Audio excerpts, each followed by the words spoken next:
भगवान के घर देर है अंधेर नहीं। एक आदमी था, उसने समुद्र में अकेले घूमने के लिए एक नाव बनाई। छुट्टी के दिन वह नाव लेकर समुद्र की सैर करने निकला। आधे समुद्र तक पहुंचा ही था कि अचानक एक जोरदार तूफान आया। उसकी नाव पूरी तरह से तहस नहस हो गई, लेकिन वह लाइफ जैकेट की मदद से समुद्र में कूद गया। जब तूफान शांत हुआ तब वह तैरता तैरता एक टापू पर पहुंचा, लेकिन वहां भी कोई नहीं था। टापू के चारों ओर समुद्र के अलावा कुछ भी नजर नहीं आ रहा था।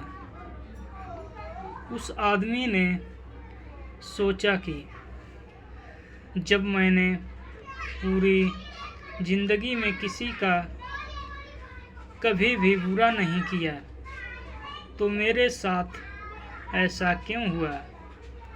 उस आदमी को लगा कि भगवान ने मौत से बचाया, तो आगे का रास्ता भी भगवान ही बताएगा। धीरे धीरे वह वहाँ पर उगे झाड़ पत्ते खाकर दिन बिताने लगा। अब धीरे धीरे उसकी श्रद्धा टूटने लगी। भगवान पर से उसका विश्वास उठ गया।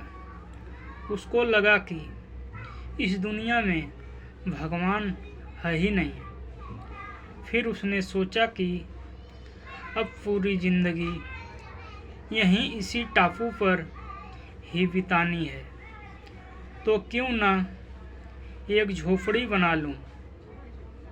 फिर उसने झाड़ की डालियों और पत्तों से एक टीसी झोपड़ी बनाई। उसने मन ही मन कहा कि आज से झोपड़ी में सोने को मिलेगा, आज से बाहर नहीं सोना पड़ेगा। रात हुई ही थी कि अचानक मौसम बदला। बिजलियां जोर जोर से कड़कने लगी। तभी अचानक बिजली उस झोपड़ी पर आ गिरी और झोपड़ी धड़कते हुए जलने लगी। यह देखकर वह आदमी टूट गया। आसमान की तरफ देखकर बोला, तू भगवान नहीं राक्षस है। तुझ में दया जैसा कुछ है ही नहीं। तू बहुत क्रूर है। वह व्यक्ति हताश होकर सर पर हाथ रखकर रो रहा था कि अचानक एक टापू के पास आई।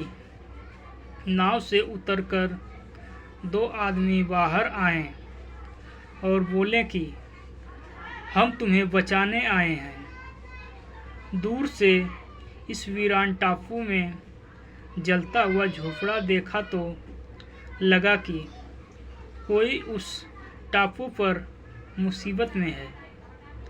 अगर तुम अपनी झोपड़ी नहीं जलाते तो हमें पता नहीं चलता कि टापू पर कोई है।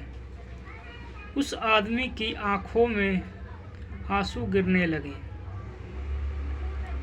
उसने ईश्वर से माफ़ी मांगी और बोला कि मुझे क्या पता कि आपने मुझे बचाने के लिए मेरी झोपड़ी जलाई थी।